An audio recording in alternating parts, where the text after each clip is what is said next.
In this video, we're breaking down the top 14 pins in Division III men's volleyball. Let's get right into it.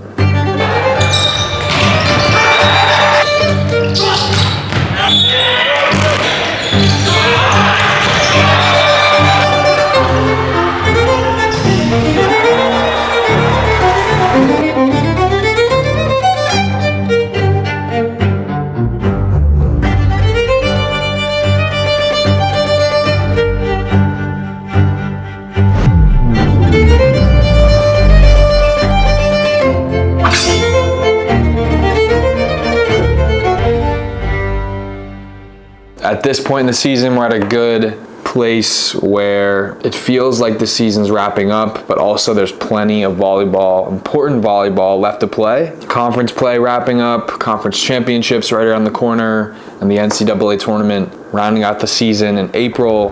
D3 has a lot of exciting play to come. So I thought it was a great time to touch on some of the best pins in the country at this point this season. So I made a list of the top 14, and this list is going to break down guys that really are producing the most. If you don't have a standout guy, you're generally not going to compete with the best of the best. So I made a list of some of these guys, outsides, opposites, that I think are at that upper echelon of play this season. And without further ado, let's get into the list.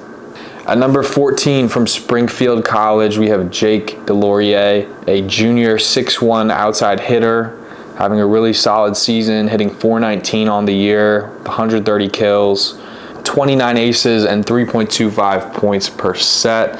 In this list, I really focus on points per set being one of the predominant statistics to put you in the top 14 pins in the country. Scoring a lot in all facets of the game, whether it's hitting, blocking, serving, making an impact. To be a big primetime pin in this game, you have to do it all. You can't just be a one-trick pony. You have to contribute to your team's points, and the best way to do that is to do it all. And Deslauriers is probably the best guy this season on a really talented Springfield roster who is very balanced, so he comes in at 14. At number 13, we have a right side from Southern Virginia, Sam Candland, 3.81 points per set, hitting .415 on the year with 153 kills. He's been, in my eyes, one of the best right sides in the country this year on a very, very stacked SVU lineup from top to bottom. He's number 2 on the totem pole in terms of distribution, percentage, and kills, so that's why he comes in at 13 on the list. At number 12, we have Tim Flanagan, hitting .317 on the season with 250 kills. It's remarkable. He's hitting .317 with the volume that he gets. Stevenson's recent matches against Macon, he had 87 attempts in 5 sets. That would break my arm in half. Really impressive stuff by Flanagan. We played him twice, and he's shown an ability to, and I think every year he's gotten better, and this year he's showing the type of player he really is at that All-American level. So he comes in at number 12. At number 11, we have Owen Wickens, 310 kills, just hitting .215 on the season. But the impact this guy makes as an entire complete player is really where it comes out. 30 blocks on the season, 65 aces, and 4.0 points per set. So he does everything for this Nazareth team. And when they need him late in a set, he's the one they're going to, front row and back row. It's really tough to be a 6 rotation outside when you're getting a ton of volume out of the BIC. And he's a guy that does that and produces a lot. So if you're in that 300 kill category, you're going to get on this list. And Owen Wickens is a guy that I'm sure the UVC is excited to graduate after this season. Number 10, and the number 1 team in the country representing Lucas Osieki. He's been their guy this season, 3.94 points per set, hitting at a really high clip, lots of kills too, leading the charge for the number 1 team in the country. You deserve to be in this list. I haven't seen a whole lot of NYU this year, but I expect big things from them come tournament time and conference play as well. He comes in at number 10.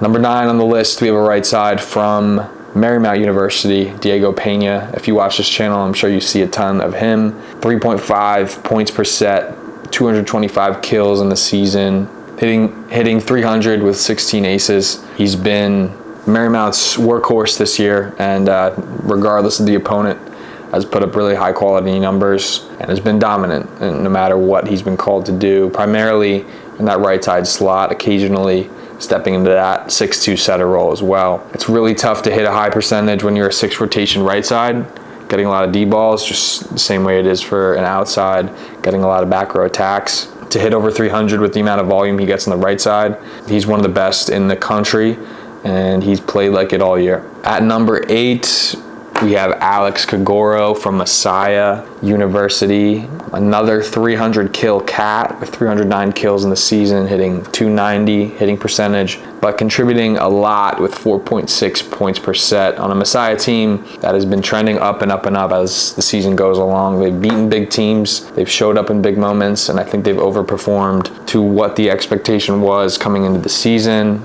With a relatively young roster aside from Givens, Kagoro's been great. He's been their best pin, and he's been a high production guy for the Falcons. At number 7, we have Jordan Cooper from Cal Lutheran, 267 kills on the season, hitting 262 with 4.0 points per set. The stats might not be as reflective of how good this guy really is. When it comes time for the big games, he definitely shows up, and that's how Cal Lu won a national championship last season with guys like Jordan Cooper. And he has that savvy play that when the big games come out, he's finding ways to score and puts the team on his back. No Marks brothers this season for the Kingsmen, so we'll see how they fare come tournament time, but I expect Jordan Cooper to be their go-to pin along with Stahl, but really Cooper leading the charge, scoring a lot of points, doing it all, serving, passing, attacking, blocking for this Kingsman squad.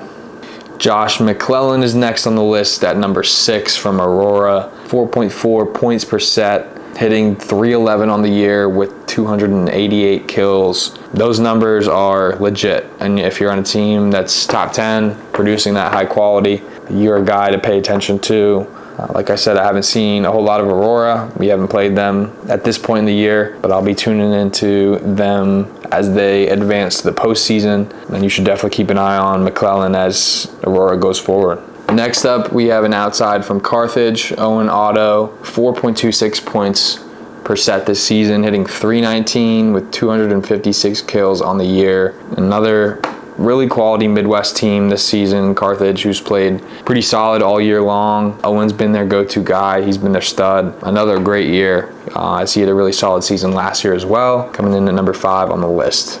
At number 4 from Stevens, a familiar name from years of past, Kobe Sherman. He's been the Ducks' go-to guy year in and year out. This year, doing the same with 235 kills, hitting 322 on the season with 4.3 points per set. This Stevens team just rebuilds and rebuilds, but Sherman's been a guy over the past couple of years that has stepped up and produced for the Ducks, and he's been in the top 4 pin this season. Production-wise, Stevens being a really good team again. I think they're a tough out this season because of what he does, and I expect him to get a lot more production as the year goes on. Next up, we have Tyler Goldsboro at number 3 from Juniata, an outside with 198 kills on the season, 4.1 points per set, hitting 328 with 30 aces on the year. Goldsboro, in his 5th year, he's been a starter for the Eagles every season, and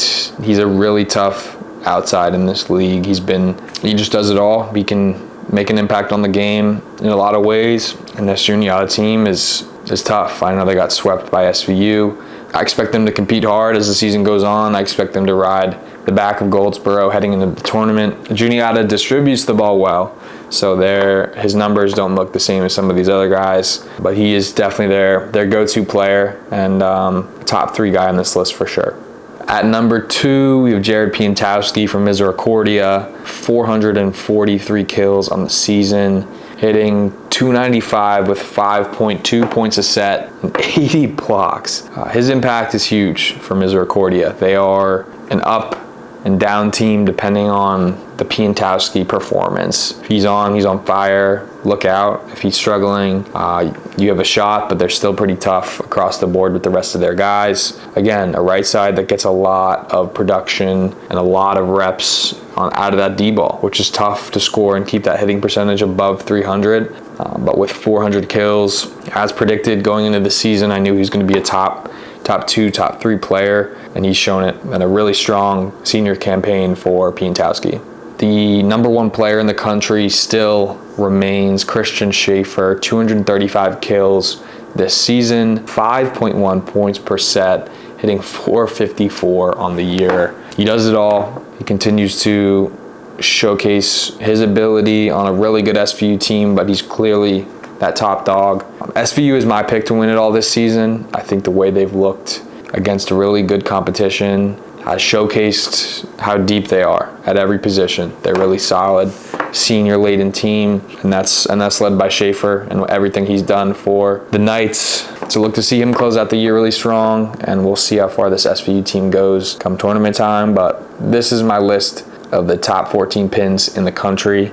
Let me know who you think is deserving of this list. A lot of these guys are guys I were able to see in person from playing them against Marymount University, or just statistical freaks. If you're getting a lot of production on your team and you're an impact team, then I thought you deserve to be on it. But let me know if I missed any guys. Let me know who you think is deserving of these top pins in the country. And that's all I got for this one. Thanks for watching. We'll see you guys in the next one. Peace.